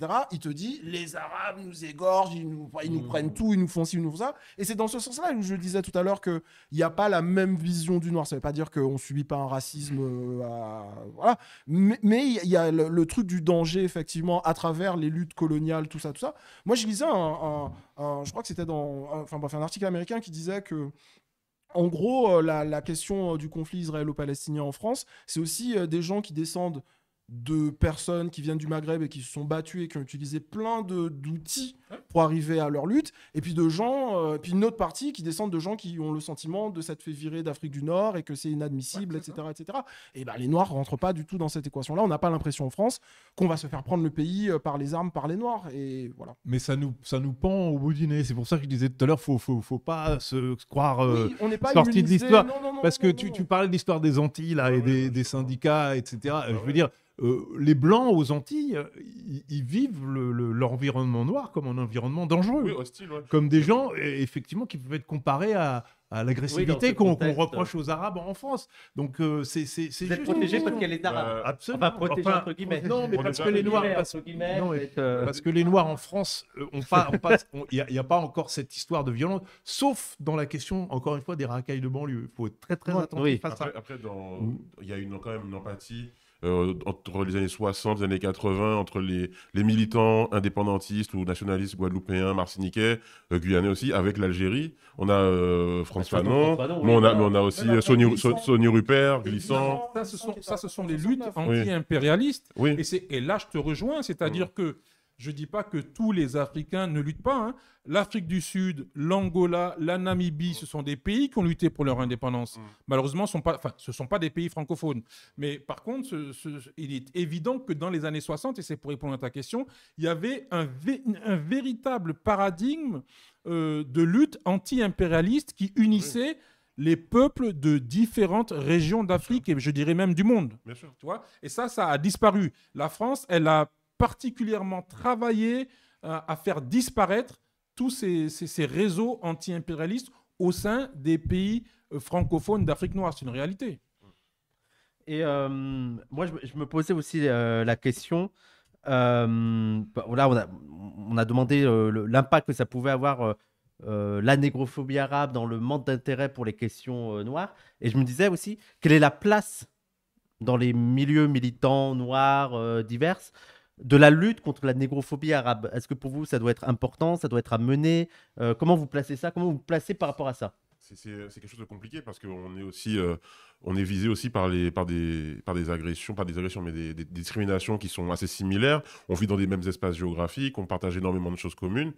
Mais c'est vrai que, si on prend l'exemple des réseaux sociaux, d'Internet, les pires insultes que j'ai pu voir, les plus hardcore en fait, qui parlent d'esclavage, qui parlent d'asservissement, des trucs très pointus, piquants, bah, souvent c'était des personnes, en tout cas qui avaient sur leur name, tweet name, des drapeaux du Maghreb. Je peux dire des Arabes, Hein t'inquiète. Ouais, C'était des Arabes, on le sait. T'as senti le moment où j'ai dit... T'as senti le moment où j'ai dit... Il n'y a pas d'équivalent de black. Il n'y a pas l'équivalent, ouais. T'inquiète, on sait que c'était des Arabes. Et donc, et en fait... Ouais, les dégâts de Bassem notamment, mais pas que. C'est pas que Bassem. Et du coup, c'est compliqué parce que tu as l'impression que toi, en tant que créateur de contenu ou autre, hein, tu défends des valeurs humanistes qui vont de la personne noire à la personne arabe, à la personne asiatique, pour essayer de combattre le racisme. Et derrière, tu as l'impression que des gens avec qui tu penserais être en empathie, solidarité, ouais. tu reçois en fait une haine. Et du coup, derrière, d'autres personnes noires vont retransmettre une haine similaire et aller s'insulter des pires noms. Donc, ouais, je pense qu'il y a... Est-ce qu'il faut qu'il y ait une organisation des Noirs pour pouvoir se défendre contre le racisme des Arabes? Je pense que ça peut être un peu problématique, même ça peut être explosif. En fait, le problème, c'est qu'en même temps, il y a la négrophobie des Arabes et aussi la manière peut-être dont ça peut être instrumentalisé dans le contexte du racisme. C'est ça qu'on dit intersectionnalité. Je sais pas si c'est vraiment ça que tu... Mais oui. Non, mais moi je pense qu'il ne faut pas confondre ce qui se passe dans l'Hexagone, encore une fois, où là je pense qu'il y a un grand risque d'instrumentalisation justement, de diviser pour régner. Et d'ailleurs, ce n'est pas du tout le mouvement de la jeunesse. Hein. Je pense que la jeunesse des quartiers, elle se sent plutôt solidaire, qui est différent de ce qui se passe dans les pays du Maghreb. Moi je parlais plutôt où effectivement... un certain nombre de gens qui vivent en France ont eu l'expérience du Maghreb et là ont vécu une forme de racisme qui d'ailleurs est sans doute culturel, mais a aussi été repris du racisme colonial. C'est-à-dire que je pense que dans les pays du Maghreb aussi, voilà, on a plaqué sur les Noirs des choses qui étaient dites dans la doxa coloniale du noir animal, même si effectivement il y a une histoire de l'esclavage aussi au Maghreb, mais je pense que les deux choses se sont surajoutées et que du coup effectivement, mais quand je parlais de la Libye tout à l'heure, c'est quand même frappant. Qui est intervenu en Libye pour faire sauter Kadhafi? C'est la France. C'est la France et les États-Unis. Et quel est le résultat? Le résultat, ça a donné un régime absolument dingue où le racisme anti-noir se manifeste de manière éhontée, sans aucun filtre. C'est ça qu'il y a à combattre. Et ça, c'est plutôt là-bas. Je suis d'accord avec toi, mais dans ce cas-là, c'est des problèmes qui se passent en Algérie, au Maroc, en Tunisie. Et donc, nous, dans un contexte français, on ne peut pas y faire grand-chose, tu vois. Ce que je veux dire, c'est qu'il y a des gens qui passent par ces pays, qui viennent s'installer en France, et tu vois, qui véhiculent après ce souvenir. Et puis, oui, effectivement, il y a beaucoup dans la communauté noire qui est installée en France, il y a beaucoup de gens qui ont fréquenté les sociétés maghrébines. Après, moi, je pense que globalement, ça va vous faire le miskin un peu dans cette discussion, mais je pense que dans les luttes antiracistes, anti-négrophobie, les Noirs, on est un peu seuls, hein, en vrai. Hein. Je pense qu'il n'y a pas non plus, il n'y a pas un mouvement de personnes non noires. Oui, qui sont là pour nous soutenir un peu. En fait, c'est un peu, on est un peu livré à nous-mêmes sur ces questions. Oui, mais on a la légitimité historique et la théorie pour pouvoir être autonome dans nos luttes. C'est-à-dire que si tu dis à quelqu'un un peu n'importe où sur Terre, je suis un militant antiraciste noir, ils vont pas te dire... Ah ouais, il y a du racisme contre les Noirs. Je pense que... Il y a des gens qui le diraient en France. Hein. Non, bien sûr. Non, mais la France, ils sont champions. Mais ce que je veux dire, c'est que tu fais référence à Mandela, à Martin Luther King, à Fanon, à tout ce que tu veux, etc. Les gens savent que ça existe. Donc, on ne part pas non plus de zéro sur ce sujet-là. C'est juste pour un petit peu aller dans ton sens, mais ouais. Et juste pour vous, parce que vous n'avez pas répondu, Kevin et Ahmed, la place que vous accorderez à la lutte contre la négrophobie arabe en France, la manière dont vous analysez ça et comment vous négociez avec les différentes pressions qu'il peut avoir de tous les côtés. Moi, pour te répondre, je dirais simplement qu'encore une fois, l'être humain est un produit de l'histoire. Il y a eu un phénomène de traite négrière transsaharienne qui a duré des siècles. Donc, ça crée forcément des mentalités collectives, ça crée forcément tout un cursus de préjugés, un cursus de ségrégation qui existe, si tu veux, aujourd'hui dans les pays arabes. Alors, moi, je n'aime pas trop me mettre à la place des autres. Je pense que ce sont les Noirs qui vivent dans les pays arabes. C'est à eux de mener leur lutte. D'accord ? En France, effectivement, c'est un peu différent dans la mesure où l'arabe devient un indigène. Chez lui, il est dominant. Tu vois, par rapport aux Noirs. Mais ici, en France, et c'est là je parle de convergence, c'est-à-dire que l'arabe subit du racisme. Il a un statut d'indigène. Donc, à partir de là, il y a des points de convergence. Ça ne veut pas dire que ces convergences-là seront totales, mais moi, c'est sur cela que je table. Tu vois, donc, ce sont deux situations qui sont un peu différentes. Ça n'empêche pas qu'il y ait toujours ce racisme-là qui existe entre les Arabes et les Noirs en France, parce que, comme je te dis, ce sont des consciences qui ont été construites il y a des siècles, et on ne se défait pas d'une conscience comme ça en l'espace de quelques mois ou après 1 an ou 2 ans de lutte. Mais ce sont deux positions qui sont un peu différentes. Pour répondre à la question, j'ai envie de te répondre not all Arabs. Parce que moi j'ai eu ces conversations-là avec des amis antillais où voilà, on a grandi là-bas, on est arrivé ici à la même époque, au même âge pour faire nos études et on n'a pas rencontré les mêmes Arabes en fait. De certains qui me disent que ils ont eu des embrouilles où ça allait assez loin parce qu'ils ont fricoté avec une jeune femme algérienne, etc. Ça, c'est une expérience qui existe, qui est réelle. À moi, qui me retrouve en école, et la seule autre minorité de ma promo, c'est une Marocaine. On a été comme ça pendant toute la promo et on s'est soutenus, etc. Donc, oui, il y a plein d'expériences, de cas individuels différents. Et tout ce que je disais, moi, à mes amis antillais qui avaient eu des rapports pas faciles et tout, c'était au moins de ne pas reprendre la rhétorique bleu, blanc, rouge de c'est tous des sauvages avec leur machin. Non, tranquille. Enfin, oui, ça va toujours bien se passer. Il ne faut pas être naïf, il ne faut pas être angélique ou quoi que ce soit. Mais juste ne reprenons pas une rhétorique coloniale du 19e siècle sur eux, quoi. Moi, personnellement, je prends les choses au cas par cas. Qui est en face de moi, qu'est-ce que cette personne me dit ou fait qui pourrait avoir une conséquence négative sur moi, ma santé mentale ou physique. Par contre, dans ce que je fais, dans ma création de contenu par exemple, sur Internet, dans ce que je fais sur la question des Afro-Caribéens, je ne m'attends pas à avoir une plus de soutien ou d'empathie de qui que ce soit. Tu vois, je fais mon truc et s'il y a des gens qui se sentent, qu'ils peuvent se sentir concernés, qui ont envie d'aider, qui ont envie de soutenir, c'est cool. Mais après, je pense que c'est pas l'objectif, c'est pas non plus d'aller quémander du soutien ou quoi. Je voulais faire une petite parenthèse parce que tu parles beaucoup des luttes anti-impérialistes. Est-ce que pour toi, c'est important que les Noirs, par exemple sur la question de la Palestine, se positionnent, ou comme ça concerne surtout des Palestiniens, peut-être qu'ils peuvent faire abstraction de ça? Moi, je suis un militant décolonial, donc si tu veux, à partir du moment où j'entends le mot apartheid, ma position, je veux dire, elle est prise tout de suite. D'ailleurs, on voit que les plus actifs pour défendre la Palestine, c'est l'Afrique du Sud. Voilà, d'autant plus que si tu veux, Israël joue un rôle d'oppression et de domination en Afrique noire qui est très important sans qu'on ne le sache vraiment. Et c'est le cas notamment au Congo. Paul Kagame, si tu veux, c'est le Rwandais là, qui est en train de foutre un bordel pas possible en Afrique centrale. Lui, il se définit comme un juif israélien. Hein. Il est pro-israélien à 100%. Donc, bien sûr que ce conflit nous impacte totalement. Mais encore une fois, il faut encore connaître notre histoire politique. Et comme je te le dis, chez nous, dans nos communautés, les gens ne sont pas intéressés par le politique. Ce qui les intéresse, c'est de s'assimiler pour avoir toujours une valeur qui se rapproche de celle de l'homme blanc.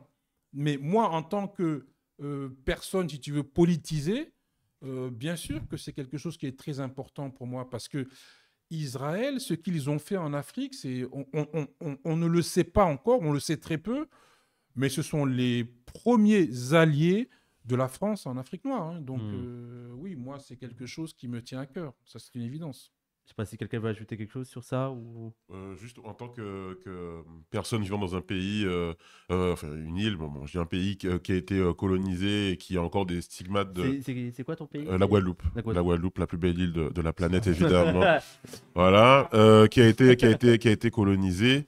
Trois-Rivières représente. Et donc, on ne peut pas me demander non plus de faire comme si je ne vois pas qu'il y a une colonisation quelque part dans le monde et me dire aussi de trouver ça normal. Donc, moi, mes parents m'ont élevé dans ce truc-là et nous, là, une des grandes figures à la maison, il y avait Samora Machel, il y avait Nelson Mandela, il y avait Yasser Arafat.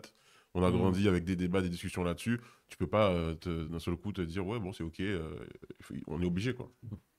Et là, ce qu'on discute, c'est ce que vous mettez beaucoup à l'accent, c'est en fait, il faut qu'on s'organise nous-mêmes pour notre défense. Comment vous expliquez que ce soit aussi difficile et que après, j'ai l'impression que là, on est dans une période où l'antiracisme, en général, c'est difficile de s'organiser parce qu'on parle beaucoup, mais les gens vont dire, il n'y a pas d'organisation noire, mais il y a quoi comme organisation antiracisme maintenant vraiment formée?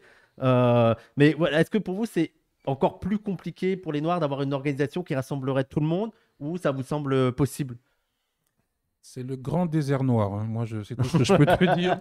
Moi, je pense que ça va se faire. Hein. Ouais. D'ailleurs, le fait qu'on ait eu besoin de faire cette émission, je pense que spontanément, on a tout de suite vu quelle place on pourrait légitime y trouver, alors qu'on vient tous d'univers très différents. Non, je pense que ça va se faire. Je pense qu'il y a... C'est vrai que la question de la négrophobie, moi je reviens là-dessus, hein, dans les pays du Maghreb, à mon avis, crée une divergence dans nos communautés hexagonales, parce que spontanément, j'y pensais, effectivement, les communautés noires qui ont été le plus proches spontanément des Palestiniens, c'est l'Afrique du Sud, qui n'a finalement pas de contact du tout culturel avec les pays du Maghreb, et les Africains-Américains, parce que tout ce qui se passe aussi aux États-Unis, les communautés noires sont à fond pro-palestiniennes, sans l'ombre d'une discussion, et s'identifient complètement à cette question. Et je pense que pour l'Hexagone, il y a effectivement, il peut y avoir un reste de méfiance sur la manière dont les Arabes pourraient nous traiter, entre guillemets, quand, dans les pays où ils ont le pouvoir. On voit notamment, et que tu Voilà. parles de l'actualité en Tunisie. Et Ouais. tout. Et encore une fois, tu disais, ça concerne pas directement des gens qui vivent ici, mais il y a tous les gens qui ont fait des migrations, tu vois, et qui viennent s'installer et qui gardent ce souvenir quand même. Donc, pour moi, c'est un élément d'explication qui fait que spontanément, les communautés noires francophones, par exemple, sont peut-être moins... pour ceux qui ne sont pas politisés, effectivement, se disent ouais, bon, c'est leur histoire, c'est pas la nôtre. Bon, effectivement, pour les gens qui ont un peu d'éducation politique, la question se pose pas. Après, il y a peut-être aussi la peur aussi d'un coup près qui tombe quand tu te positionnes, surtout depuis les événements récents, quand tu te positionnes sur ce sujet. Il y a aussi la peur d'être ostracisé en tant que personne noire. Des fois, il y a des difficultés déjà à être dans l'espace public, Ne pas être dieudonisé, surtout. Oui, voilà. Il y a aussi, et on a oublié de parler de ça. Ça va très très vite. D'ailleurs, Kevin, on est comme ça, là, on tremble. On est dans un pays démocratique, il me semble. Donc, je pense que...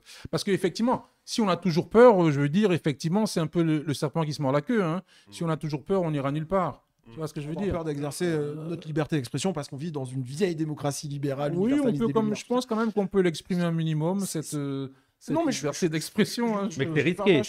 Il y a des prix à payer, il y a un prix à payer. Et ça me fait penser justement à cette question, tu parlais de s'organiser, etc. Est-ce que quand on est noir, on doit s'organiser dans le militantisme et tout? Et je repense au début de la conversation sur est-ce qu'il y a une communauté noire, est-ce qu'il y a plusieurs communautés noires? Moi, j'en ai parlé avec une chercheuse, Mme Fatou Niang, qui me disait que, donc elle est née dans les années 80, et elle me disait qu'elle se considérait comme la première génération de Noirs en France, parce que ses parents ne se considéraient pas comme des Noirs, parce qu'ils venaient d'un pays d'Afrique, etc., et que c'est en vivant ici, et que c'est les conditions objectives matérielles, et puis aussi en grandissant avec d'autres personnes qui venaient d'ailleurs, mais qui avaient cette proximité physique, etc., qui sont devenus noirs.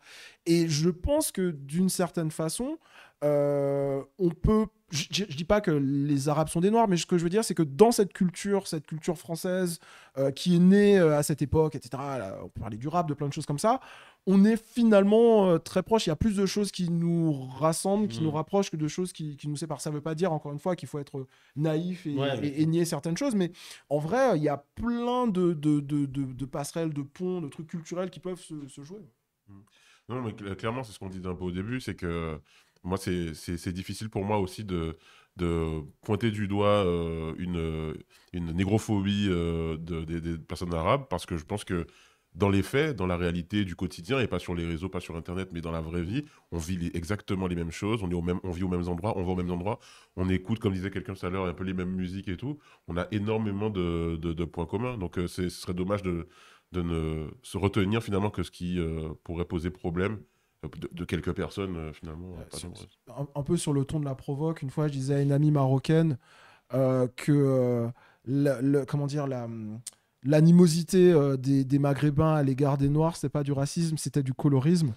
Parce qu'en vrai, moi, je regarde un match de foot, là, je regarde les joueurs marocains qui chantent l'hymne au coup d'envoi. Dans n'importe quel pays du Nouveau Monde, ben, ce serait des Noirs, des mulâtres, des machins, etc. Et des gens qui, par une espèce de construction avec plein de négrophobie internée, une histoire de la traite, plein de trucs coloniaux qui se rejouent, etc., vont avoir un discours qui met vachement à distance les Noirs, alors qu'eux-mêmes, en vrai, si on veut vraiment mettre les termes, parler de race, de phénotype, de trucs comme ça, bon, ben les gars, vous n'êtes pas des Ariens non plus, donc, tranquille, doucement, pour beaucoup, quoi. Donc, Je voudrais juste faire une parenthèse parce que vous avez dit son nom et avant de passer à la conclusion de chacun. Dieudonné, ça a été un traumatisme Est-ce que c'est un truc traumatisant pour... Je rush mon téléphone. Non mais est-ce qu'en vrai ça vous a marqué Est-ce que c'est un truc où vous dites c'est risqué de parler ou c'est un peu... Ouais. Moi tu veux peut-être... non, vas-y. Non, je voulais dire en fait que comme beaucoup, il m'a fait rire et comme beaucoup, il m'a aussi saoulé et déçu sur certains trucs. En revanche, sur cette espèce d'illusion de liberté d'expression, en France, on est une patrie où on peut dire des choses, etc. Moi, je me souviens de la garde à vue que Dieudonné se prend après son tweet « Je suis Charlie, je suis Koulibaly ». Et en fait... la France à ce moment-là s'apprête à dire on est Charlie et on peut y aller, on peut faire des vannes, etc., etc. Et c'est le moment où je me rends bien compte que tout le monde peut pas dire tout et n'importe quoi sur n'importe qui, et que c'est à ce moment-là où je me suis dit attends, on est dans un pays qui tient des discours islamophobes, négrophobes, incroyables. Et t'as ce mec qui fait un tweet qui est de mauvais goût, qui vient pas au bon moment, etc. et qui se prend une garde à vue alors qu'on est en train de marcher pour la liberté d'expression. Ouais, en fait, flemme, j'y crois plus. Et en plus, ce qui est intéressant dans l'histoire de Dieudonné, alors il y avait déjà des relents d'antisémitisme avant ça, mais ce qu'il a fait péter un câble, c'était le truc de l'esclavage. Il a beaucoup, en fait, il a beaucoup joué sur ça, sur le fait que ces questions-là, on peut pas les poser. Ouais, en fait, c'est là où il y a un peu un flou, une sorte de difficulté au début, en tout cas, de savoir en tant que noir comment se positionner. D'ailleurs, aux Antilles, il était très soutenu, etc. Parce que, en fait, effectivement, on n'avait pas eu de film sur l'esclavage et lui venait avec ce projet et tout. Mais ouais, quand tu parlais de traumatisme, effectivement, c'est de se dire que c'est quelqu'un qui avait l'air d'avoir pignon sur rue, d'aller dans toutes les émissions, d'être le noir de la télé pendant un moment.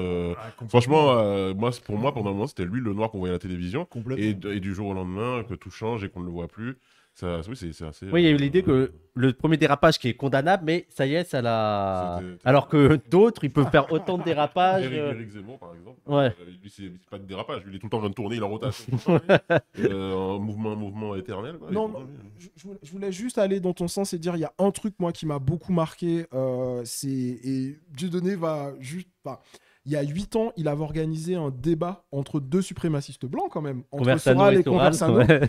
Et les gars se sont tapés en direct et ça saignait, etc. Dieudonné arbitrait un peu le truc. Et je me suis dit que la France est un pays très bizarre identitairement. Où en fait, il y a un métis camerounais qui organise un débat entre deux suprémacistes blancs qui finissent par se taper sur la gueule. Et j'étais là, je suis Oui, l'ex, Exactement, il et était- je suis complètement d'accord avec ce qui est en train de se passer. Allez-y, pour une fois que c'est un noir qui encourage des blancs à se taper dessus. Oui, parce que là, il était faut d'abord taper les juifs et l'autre, faut d'abord taper les arabes. C'est incroyable. Et t'avais dû incroyable. donner. Oui, c'est. Non, mais là, c'est- c'était la catastrophe à ce moment-là. Il faut dire quand même que bon, 2016, ouais. on était arrivé dans la folie pathologique, quoi. Ouais. Ah oui, ça faisait un moment qu'il avait Ouais, donc, brillé. ça a commencé quand il a commencé par faire monter Faurisson sur Mais là, scène, il avait enfin, déjà, en fait, donc avant le truc où le sketch, il y avait déjà 2-3 sorties un peu antisémites qu'il avait fait, mais il a pété un câble avec la question de l'esclavage du film et tout. Et il a dit, en gros, si c'était sur la Shoah, si c'était sur les Juifs, ça aurait été autorisé. Mais là, vu que je parle de l'esclavage, personne ne veut en parler. Non, mais il y a une dérive. Moi, je pense que Dieudonné, c'est l'instrumentalisation de ce truc en France où l'antisémitisme, c'est l'arme fatale, Hmm. pour faire taire les questions coloniales. Ouais. C'est-à-dire, pour déculpabiliser la France, ils sortent ce truc qui, d'ailleurs, est pas si vieux que ça. Hein. C'est-à-dire que ça date quand même des années 90, où on a reconnu que, que la Shoah était un crime français, où Vichy a été totalement Chirac. complice et où on est complètement responsable. Du coup, c'est devenu l'arme fatale pour faire taire, y compris les minorités. C'est-à-dire que je pense que Dieudonné n'aurait pas, aurait pas subi cette espèce de lynchage progressif s'il n'avait pas eu derrière ce discours décolonial, ce discours, en tout cas, pro-réhabilitation de la communauté noire et de dénonciation de l'esclavage. C'est ça qui a aggravé terriblement son cas. Bon, après, le gars est parti en vrille. Oui, bien sûr, il y a clairement. aussi sa responsabilité individuelle, mais Clairement. disons que la responsabilité individuelle est plus mise en avant quand c'est un noir. Mais c'est même pas que c'est mis en avant, c'est que c'est rentré dans une paranoïa Ouais. de sa part, parce qu'effectivement, je pense que c'était le comique, c'était plus que le noir français, c'était le comique français. C'était roi le du- nouveau Coluche. Mm. Ce type avait le succès que pouvait avoir Coluche il y a quelques années. Et il a été cramé. Et le mec, quand tu lui as cramé sa carrière, dans sa tête, c'est les Juifs ont cramé ma carrière. Et là, c'est devenu Il a pathologique. été cramé ou il s'est cramé tout seul? Parce que il s'est cramé tout seul. Attends, non, moi, il y a quelque chose qui est clair, hein, c'est-à-dire que si je me souviens bien, il me semble que Le Pen serait le parrain d'un de ses enfants. Oui, mais il avait Après, déjà pété un ça, c'est câble. venu- C'était Non, mais déjà- d'accord, très enfin, moi je tardivement. ne vais pas dans. Je Non, mais sais pas c'est les l'historicité deux. des c'est les choses. deux, Non, c'est c'est les le deux. sketch. Ce qu'il a cramé, c'est le sketch. D'autre qu'il a part, fait, d'autre part, tu veux faire un film sur l'histoire de l'esclavage et tu penses que ceux qui sont les héritiers des esclavagistes vont te financer? Là où je veux en venir, c'est que pour moi, être activiste, c'est faire preuve d'un certain professionnalisme. Je pense que si tu veux faire un film ou tu veux écrire un livre sur l'esclavage des Noirs en toute Ouais, mais ça autonomie, coûte cher un film, En tout- l'autofinancement pour faire un. mais je suis d'accord avec toi. Mais ça ne justifie pas le fait qu'ensuite, tu Ah oui, passes non, de mais oui, l'autre non, mais côté d'accord. et qu'ensuite tu te mettes à triper avec des gens comme Faurisson. Oui, Le bien Pen sûr, et non, mais- consorts. D'accord. Voilà. Je t'ai dit que Je c'était quand même dis- difficile. Je veux dire, le fait qu'il ait demandé des financements, pour moi, c'est pas une faute. Tu vois, Non, mais c'est en pas mode, faute, tu mais demandes c'est- des fautes. mais Je veux dire, mais ça non, coûte mais cher un film. c'était évident qu'ils n'allaient pas être financés. Je veux dire, c'est même pas la peine de t'adresser à eux. Ils vont pas te financer puisque pour eux, Et ce film n'existe ils toujours nient pas. Hein. l'esclavage. Ce film sur Sur ce l'esclavage point de vue, français ils au sont cinéma négationnistes. n'existe C'est toujours vrai qu'il n'y a pas. pas de film Il y sur. a Non. Casse Départ, enfin, qui est Casse Départ, qui est le seul film financé sur l'esclavage, qui est une comédie potache. Et en Tu vois, plus, pour minorer un peu le Et puis tu racisme as d'aujourd'hui. Ahmed Silla qui est passé chez Hanouna pour faire son fameux sketch. Donc on est dans ce Il s'est registre-là. excusé la semaine dernière. Donc oui. Mais pour dire quoi? Qu'en fait, il a fait ce sketch pour dénoncer l'esclavage. Donc les excuses, elles sont un peu bidons pour moi, si tu veux. Non, là où je veux en venir, c'est que moi, j'accuse pas Dieudonné. Hein. Moi, je suis pas là pour faire la morale. Je dis simplement que si tu es activiste, il faut savoir à quoi t'attendre Il faut être formé. et entrer dans une... Voilà, il faut être Il formé. était pas Donc on en activiste, revient ouais. à ce que je disais au départ. Mais quand tu... Il se présentait aux élections Non, et non, tout, non, mais ce qu'il a Mais quand ce tu qu'il a cramé, mélanges, c'était pas ça, hein. la comédie et puis l'activisme, je pense qu'il Bah, s'est c'est perdu ça. lui-même, tout simplement. Je veux dire qu'on ne peut pas mélanger les deux. Non, vois mais ce ce que je qu'il veux a dire cramé, Ou c'est tu peux pas aller trop loin dans tes sketchs sur le racisme quand tu es un grand comique. C'est tout Ce ce qu'il que a moi je suis en cramé, train de dire. c'était son sketch sur où il a fait Chez Fogiel. voilà, où il a fait Zig Heil Et Israël. Israël. Bon, Ouais, ça, et c'est les effectivement, années qui était de très mauvais goût. mais qui n'était pas non plus une histoire du niveau de ce qui s'est passé après quand effectivement il a fait monter Mais en fait, Foriso, il s'est etc. lancé dans un engrenage par rapport à. Le gars, il n'était pas activiste, je pense c'était Oui, il un était gars pas formé, qui quoi. était un people qui était riche et célèbre et qui d'un seul coup a vu sa carrière s'écrouler littéralement alors qu'il s'y attendait pas du tout. Et que du coup, effectivement, il est rentré dans une paranoïa en disant que c'est la faute des Juifs. C'est ça l'explication. Oui, maintenant il est devenu obsédé par le Voilà. fric. Oui. Juste une chose que je voudrais te dire. Et tu pour vois, terminer, sur si Dieudonné. quelqu'un faisait des vannes sur les bateaux négriers, ça me ferait pas rire. C'est-à-dire qu'il ne s'agit pas Non, mais de reproduire ce que les Gaspard autres Proust. nous ont fait subir. Ouais. Tu vois ce que je veux dire? Gaspard C'est- Proust. ça me paraît important, quoi. Oui, bien sûr. Voilà. Bien sûr, bien sûr. Pour terminer, on va conclure. Ce que je vous propose, comme d'habitude, on fait un tour de table et je vous dirai qu'est-ce qu'il faudrait faire selon vous pour que ces questions noires, on va dire, soient davantage mises en avant. Qui veut commencer? Les anciens ou les jeunes? Armel, c'est toi l'ancien, c'est toi le sage. Non, moi je pense que simplement que les luttes, tu vois, l'esclavage, ça a duré plus de 4 siècles. La colonisation a duré quasiment un siècle. Donc ça fait 5 siècles que nous sommes opprimés en tant que Noirs, par rapport à notre identité, par rapport à notre histoire.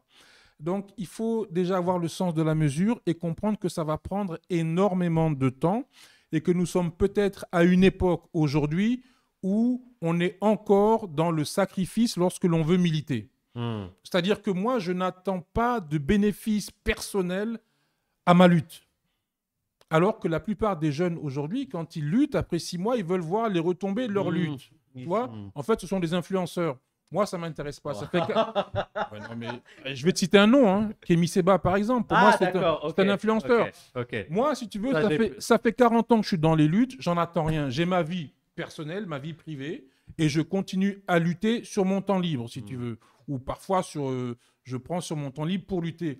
Mais je crois simplement qu'on est encore dans une étape de sacrifice parce qu'il faut savoir que en face de nous, on a un pouvoir qui est extrêmement puissant, extrêmement organisé, qui a énormément de ressources et que nous, en face, nous n'avons pas grand-chose.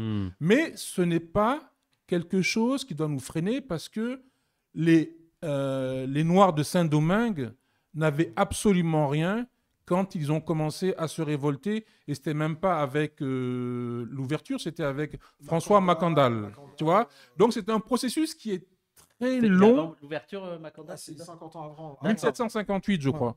D'accord. Je pense que la lutte, et on pourrait aussi citer l'Afrique du Sud, il faut voir ce qu'ils ont subi. Donc le militantisme, c'est quelque chose de particulier qui aujourd'hui implique des sacrifices. Mais je pense que ces sacrifices sont nécessaires pour que demain, ce qui pour nous paraît extraordinaire puisse être simple pour nos enfants. C'est-à-dire qu'ils pourront dénoncer, sans prendre de risques, les situations de racisme qu'ils subissent. Donc moi je dis qu'aujourd'hui nous sommes dans une époque ingrate lorsqu'on est militant, dans une époque où on ne verra pas forcément les fruits des actes que l'on aura posés. Mais je pense qu'il faut le faire. Il faut militer, quoi. Fabrice. Moi, je pense qu'il y a une convergence des luttes à faire. C'est la conclusion. Entre qui et qui? Eh ben, entre les Noirs et les Arabes, tout bêtement. Et les Noirs arabes. Et les Noirs arabes et les Arabes noirs. Bon. Non, mais et ça va venir, je pense, spontanément. C'est ce que je disais dans les jeunes générations. Cette conscience d'appartenir à une minorité spécifiquement francophone d'Hexagone, qui est quand même... Alors évidemment, c'est lié aussi à la banlieue, c'est sûr que c'est lié... Les violences policières, ça peut donner... en fait, on a le même Absolument. tort au final, on se fait fracasser par les flics. Et c'est pas un hasard si l'identification, elle s'est faite effectivement automatiquement avec les Africains-Américains sur la musique, parce que même avant le rap, d'ailleurs, en banlieue, on écoutait du funk et de la soul. Et une manière de s'habiller, de danser, enfin bon, il y a et ça va forcément, je pense, aboutir à des revendications politiques qui seront plus organisées que les révoltes spontanées parce que tout ce qui est émeute de banlieue, c'est aussi ça, hein, c'est révolte spontanée devant l'agression. Et puis, ce qu'on fait, ce qu'on fait Parole d'honneur ici, c'est peut-être le début de quelque chose aussi dont on parlera plus tard dans les livres d'histoire, en disant ça a commencé là. Inch'Allah. Encore un truc d'arabe. Oui. Kevin. Faut s'empêcher. Bah, déjà, cette invitation, trop bien. C'est peut-être une première étape. Mais oui, mais en fait, moi, je suis d'accord avec ce que vous avez dit tous les deux. J'ai aussi un peu envie de revenir. C'était un peu sur le ton de la boutade, mais effectivement, on n'est pas si éloigné que ça, en fait, même sur plein de choses. Moi, je sais que, par exemple, à travers mon histoire familiale, en tant que Martiniquais, ben, j'ai une arrière-grand-mère kabyle. Parce que époque coloniale, révolte des Kabyles, ça dégage et on les envoie aux quatre coins de l'Empire. Et donc, on se retrouve avec ces gens-là qui se retrouvent en Nouvelle-Calédonie, en Martinique, en Guyane, etc. Donc, il y a aussi des trucs. Et il y a un sujet qui m'est aussi un sujet qui me touche beaucoup, c'est le sujet de l'esclavage. Moi, je travaille beaucoup avec la Fondation pour la mémoire de l'esclavage et je me suis rendu compte que on ne peut pas faire un live en direct et parler d'esclavage, c'est-à-dire de l'esclavage atlantique, sans que quelqu'un vienne et dise « Ah, les Arabes etc. etc. Ouais. Et ça a tendance à distraire. Il y a une différence, enfin, on va pas rentrer dans les détails, mais il y a une différence entre la traite transsaharienne. Je suis pas en train de dire que c'était Oui, y a pas sympa, etc. Mais si on veut un peu rentrer dans les détails, les Arabes, ils réduisaient tout le monde en esclavage. Hein. C'est-à-dire qu'ils prenaient des Slaves, ils prenaient des Celtes, ils prenaient des Il y a eu plus de Africains. blancs même. Mais il y a aussi la question Et c'est pas un esclavage biologique, racial, qui est né dans le passage du milieu au XVIIIe siècle, etc. Donc, bref. Et t'as pas aussi, nous ce qu'on explique aussi, c'est qu'on veut très bien en parler, il n'y a pas de souci, mais ça n'explique pas pourquoi on parle beaucoup de la traite transatlantique, c'est parce que tu peux pas comprendre le capitalisme sans passer par ça. Ça a été un moment fondateur pour comprendre notre société actuelle. Et la création de la race. Voilà. Et la création de la race telle qu'on la conçoit dans notre monde actuel. Donc voilà. Et donc après ça, bien sûr, il faut qu'on en parle, il faut exorciser tous ces trucs-là, mais il faut pas se tromper d'adversaire et tout ça. Voilà. Surtout, juste pour revenir là-dessus, quand un antio-guyanais s'exprime sur l'esclavage et qu'on lui parle de la musulmane, de quoi on parle? C'est à un moment donné, je te parle de mon histoire et des conséquences de cette histoire sur ma vie et sur mon estime de moi, etc. Et en fait, tu viens me parler de notre truc pour faire diversion, mais moi, je te parle de toi, en fait. Regarde-toi dans une glace et essaie de comprendre. Et ça, c'est un truc qui me rend ouf souvent quand ça arrive. Mais donc, pour revenir à ta question, qu'est-ce qu'il faudrait faire? Le premier truc, c'est que moi, je vois il faut que les Noirs de la Caraïbe et ceux du continent africain apprennent sincèrement à se connaître. Qu'on sorte aussi des clichés, parce qu'il y a aussi des clichés entre nous, il y a aussi des mauvaises interprétations, des mauvaises conceptions de qui est qui, de quel est notre lien ou pas avec tel territoire. Il y a encore tellement de choses absurdes que même diraient des gens qu'on pourrait entendre dans la bouche de quelqu'un qui vient de, je sais pas, de la diagonale du vide sur les Antilles ou l'Afrique. Donc il est important de se renseigner et d'apprendre à connaître l'autre.